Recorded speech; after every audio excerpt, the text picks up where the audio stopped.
Chapter 4 Progress. Tradition is the enemy of progress. That was written in large letters on the big wooden sign in front of the mission school. It was the first thing we were taught to read. Anything that belonged to the Navajo way was bad, and our Navajo language was the worst. Without thinking, when I saw Mr. Reamer the second day I was at the mission school, I spoke with the polite Navajo greeting my parents had told me I should always use to an elder. Instead of greeting me back, he yelled something, slapped his hand over my mouth, and picked me up under his arm like I was a little puppy who had done something bad. He carried me inside to the sink where there was a bar of brown soap floating in a bucket, forced me to open my mouth, and then shoved that big, wet bar of soap into it. He rubbed it back and forth between my teeth so hard that foam came out of my mouth and my nose. The soap even got into my eyes, and I couldn't see. I choked and coughed and thought I was going to die. Finally, Mr. Reamer decided I'd had enough. He ducked my head into the bucket and dropped me on the floor, and just walked out as if nothing unusual had happened. I staggered outside and fell down to my knees. My vision was blurry, and my lips were cut and bleeding. Tommy Nez, who was the first friend I made in school, lifted me to my feet. He and another, bigger boy I hadn't yet met, whose bunk was close to mine, had to help me get back to the dormitory bunk because I could not walk without falling. My relative, you will return to balance again, that bigger boy, whose name I later learned was Jesse Chi, whispered into my ear in Navajo. The holy people have not forgotten you. Somehow, Jesse Chi knew I had to hear our language just then, though it was a risk even to whisper it. Those teachers had ears that seemed to hear our thoughts. I knew I had found another friend. I also knew that I never wanted to experience that awful soap again, so I tried my best to avoid speaking Navajo when any adult could hear. I never had my mouth washed out again, but still, to this day, I cannot see a brown bar of soap without feeling a little sick to my stomach. The same punishment was given to the other boys and girls who spoke Navajo. Whenever they did so, their mouths would be washed out. It happened to Jesse Chi, to Tommy Nez, to Samuel Many Horses, and to everyone I knew. I don't think a single child escaped having his or her mouth roughly washed out with soap. Most learned their lesson quickly and watched what they said. However, some of the children were not just forgetful about using the language. They were openly defiant. They refused to give up speaking Navajo, so they were beaten with heavy sticks. Principal O'Sullivan, who was also the head of disciplinary, punished the most defiant children. He had a favorite stick that hung on the wall behind his desk. Sometimes he would beat the boys and girls so badly that they would not be able to walk the next day.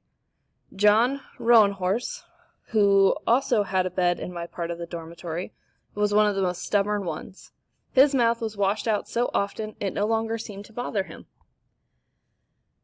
This Billigana soap is not so bad, he said to Jesse and Tommy and me one night in the dormitory. I'm getting to like the taste of it. Even being beaten did not stop John Roanhorse from speaking Navajo. He was the biggest of the boys, and he would stand there, taking a beating without crying. Principal O'Sullivan just about wore himself out hitting him.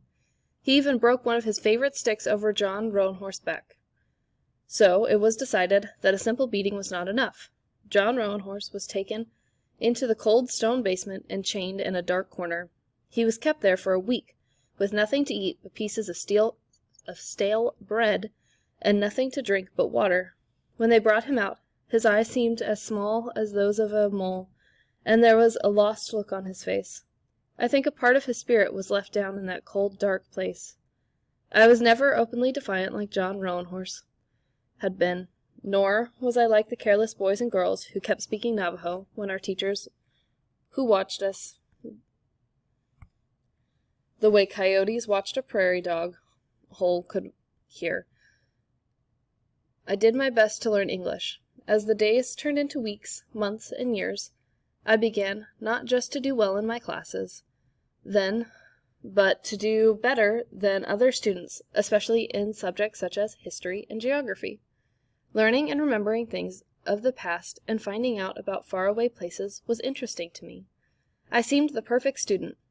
When my Biliganan teachers looked at me, they saw a little Navajo boy who did just as he was told, never got in trouble, and studied hard.